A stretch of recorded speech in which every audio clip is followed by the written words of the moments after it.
Kemë rritur në hapësirën e intervistës me mua në studio është zoti Sokol Duma, zëvendës ministri i Ekonomisë, Kulturës dhe Inovacionit. Faleminderit për prezencën tuaj. Pak ditë më parë kemi parë një marrëveshje me IFOC-n për sa i përket parqeve ekoindustriale. Në fakt, çfarë synon ky projekt konkretisht? Cili është vizioni i paktën që ka ministria për këto parqe? Po, faleminderit një për ftesën. Të themi të drejtën, vizioni jon është i qartë. Duam të modernizojmë të gjithë sistemin e ngritur për parqet industriale, të kthejmë ato mbetje, pra ato parqe të vjetra, të braktisura praktikisht dhe të ndotura, në parqe të reja, të ndërgjegjshme për pjesën mjedisore, po edhe motor zhvillimi ekonomik në zonat ku janë të vendosura. Kjo është pjesë e një tranzicioni që do të na përshtasë dhe do të na çojë edhe përpara në pjesën e integrimit në tregun e përbashkët evropian. Megjithatë, vizioni nuk është i fokusuar vetëm tek brownfields, pra tek parqet e braktisura apo të vjetruara, është i fokusuar edhe në greenfields, ose të ashtu quajtura parqe të reja, mund të përmendim këtu nisma si Durana Tech Park ose Teda Tirana. Dy nisma të reja, novatore, që synojnë të tërheqin investime në veçanërisht në teknologji, po ashtu për të na bërë pjesë e një tregu krejtësisht të ri dhe pjesë e zinxhirit vlerës tregut evropian. Në më konkretisht, në fakt, cilat parashikoni ju të jenë këto pikat ku do preken? Po themi, është gjithë industria para viteve 90 që kemi parë disa godina të rënuara, disa parqe, apo si është projekti, si do është idejt kombëtar, apo jetë projekt pilot në disa pikat caktuara fillimisht për ta parë? Atëherë, nëse do të hyjmë konkretisht tek projekti synon fillimisht të ndërtoj një kornizë ligjore të posaçme për zhvillimin e parqeve ekoindustriale. Do të bëhet një skanim i gjithë kuadrit rregullator në Shqipëri për të kuptuar çfarë janë mundësitë aktuale, pra çfarë lejohet, dhe kush janë pengesat që mund të na parashtrohen në nismat tona për të nxitur zhvillimin e parqeve ekoindustriale. Kjo do të pasohet me një ekspertizë për ngritje kapaciteteve, jo vetëm në nivel të institucioneve publike dhe të administratës, por edhe në nivelin e përdoruesve të parqeve, atyre ekzistuese ose atyre të ardhshme, por edhe menaxhuesve të këtyre parqeve. Me synimin që të kemi kapacitete përshtatshme në momentin që zhvillohen parqet e reja. Dhe së fundmi do kemi një projekt pilot, një park konkret, i cili do kemi mundësinë të provojmë të gjithë parimet që parashikohen në këtë marrëveshje, të vëmë ato në zbatim. Ka afatet përcaktuara, po dhe përmend, pra ka një afat si keni parashikuar që do shkojë procesi, po themi, për të krijuar. Po, afati parashikuar në marrëveshje është deri në vitin 2027. Megjithatë ka hapësira të mjaftueshme në rast se do ketë pengesa përgjatë procesit. Unë nuk besoj se do ketë pengesa përgjatë procesit, ne do jemi të aftë të prodhojmë të gjithë kuadrin rregullator të nevojshëm për mirë funksionimin e këtyre parqeve, përfshirë dhe studimet e nevojshme dhe ngritjen e kapaciteteve njerëzore. Kur ne shohim, ka një model ndërkombëtar që ju keni ndjekur për këtë, ka një vend tjetër që ka bërë një praktikë tillë, ku themi disa zonat e cilat koha dhe zhvillimet teknologjike kanë bërë mbase të panevojshme, kanë ngelur të rënuara apo mbase të pa zhvilluara, themi. Ka një model që ju keni referuar ose? Po, në fakt një nga modelet më të famshme është edhe modeli historik, është në Gjermani, është rajoni i Rurit, që është faktikisht i famshëm për nxjerrjen dhe prodhimin e qymërgurit, por siç është i famshëm është edhe ka qenë i ndotur, tejet i ndotur faktikisht. Rajoni i Rurit kaloi një transformim rrënjësor. Sot është një nga qendrat më të mëdha të inovacionit, por jo vetëm qendër inovacioni, por edhe një motor ekonomik për gjithë rajonin, ndërkohë që është në respektim të plot të mjedisit. Ky është një nga shembujt më domethënës, të them të drejtën, ndërkohë që proces të ngjashëm po kalojnë disa nga parqet apo impiantet e vjetra industriale në Ballkanin Perëndimor, pra nuk jemi ne të parët. Veçoria në rastin e Shqipërisë është ndryshe nga gjithë parqet industriale në zonën e Ballkanit, të cilat prodhonin zakonisht duke furnizuar me qymërguri. Në rastin e Shqipërisë, të paktën energjia e përdorur është energji e pastër, pra energji elektrike. Megjithatë, problemet e mëdha janë kryesisht me mbetjet industriale. Çfarë do të prodhojë kjo marrëveshje? Do të adresoj pikërisht edhe problematikën e mbetjeve industriale, e cila ka cënuar për shumë kohësh zonat përreth këtyre impianteve të vjetruara.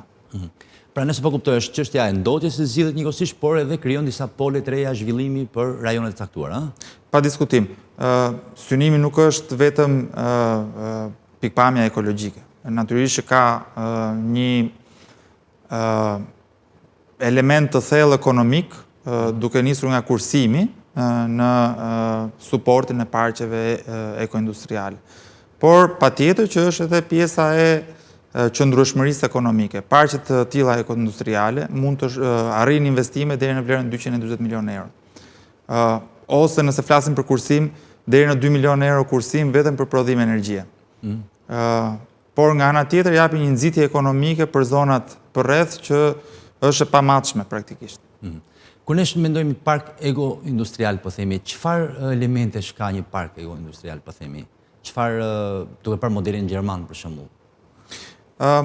Shikoj, biznesi investojnë, krijojnë lehtësira fiskale, si funksionon? Tani parqet eko-industriale mund të jenë nga më të ndryshmet, në varësi edhe të industrisë që kërkohet të nxitet apo të zhvillohet.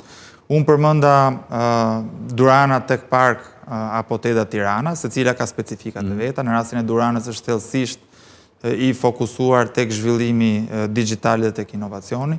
Teda parashikon edhe prodhimtari, por parku industrial mund të jetë edhe rivitalizimi i një impianti të vjetër, të ndotur, të braktisur. Këtu mund të kemi parasysh për shembull rivitalizimin e metalurgjikut në Elbasan, i cili ka një natyrë krejt tjetër nga dy të parat.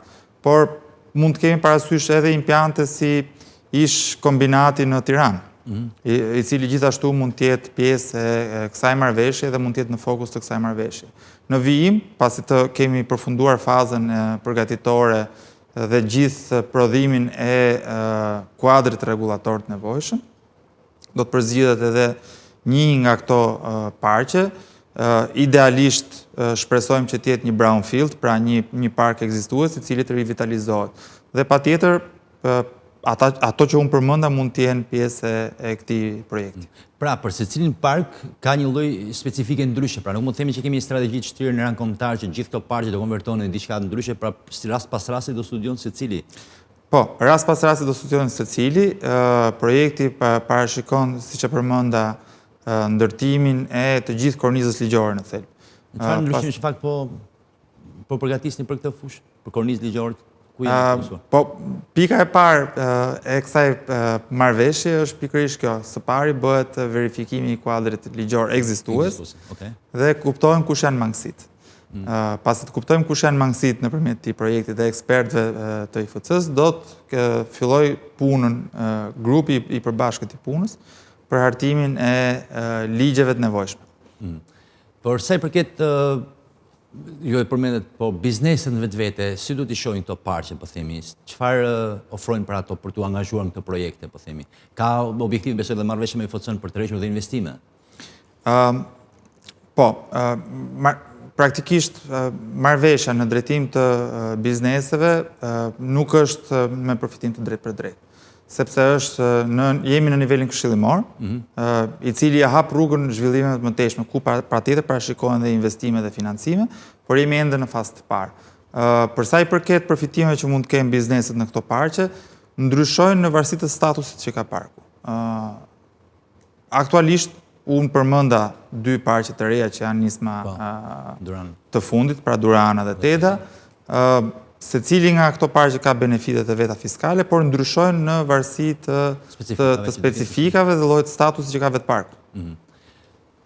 Ju përmendet pak më parë që në fakt është kuadri që po përgatitet nga krahu tjetër. Si parashikoni, po themi, në vitet në vijim për qytetarët në vetvete, kanë vetëm ato përfitime që konsiderohen të zhvillimit një zone, apo ka dhe të keni llogaritur pak kush janë përfitimet e qytetarëve në këtë pjesë? Po, praktikisht nxitja, ndërtimi dhe operimi një parku ekoindustrial sjell përfitime të shumta, unë e përmenda që sjell përfitime të shumta ekonomike, ashtu si kurse ekologjike. Në ndikimet ekonomike janë të shumta, patjetër ndikimi drejt për drejt ekonomik, vendet e punës, ku në rastin e parqeve ekoindustriale janë vendet e punës tepër të specializuara, kështu që mund të përfytyrojmë që në industritë të caktuara, unë po përmend automotivin, duke qenë se është edhe një nga objektivat në kuadër të dialogut industrial me Bashkimin Evropian. Nëse përmendim automotivin, një park i pritshëm eko-industrial për automotivin do të parashikojë nxitjen e vendeve të reja të punës që janë shumë të specializuar. Kjo patjetër që sjell benefite shumë të mëdha, sepse të gjithë dimë që një pozicion pune tepër i specializuar ka edhe pagesa tepër të larta sot në treg. Pra faza para është tani jemi në proces të diskutimesh dhe studimesh dhe përgatitje legjislacioni. Këtë fazë jemi tani, domethënë. Po, fillimisht jemi në fazën e studimit. Me një herë më mbrapa do fillojmë me fazën e hartimit të kuadrit ligjor dhe pastaj me ngritjen e kapaciteteve në nivel administrativ, por edhe në nivel parqesh, përdoruesish dhe menaxhuesish. E sigurt është që pas pak vitesh pra gjithë këto parqet e vjetra që janë do jenë të reformuara në një mënyrë apo një tjetër apo? Idealisht projekti është të kemi një rivitalizim të paktën të parqeve kryesore ekzistuese, me idenë që jo vetëm të ringjallim industrinë në vend, po të ringjallim edhe zonat përreth këtyre impianteve të braktisura. Zot Duma, mbetet vetëm t'u falenderoj për këtë bashkëbisedim. Faleminderit edhe kënaqësia ishte ime. Shikues të televizionit Skan, ky ishte emisioni për sonte, bashkë takohemi javën e ardhshme. Miropafshim.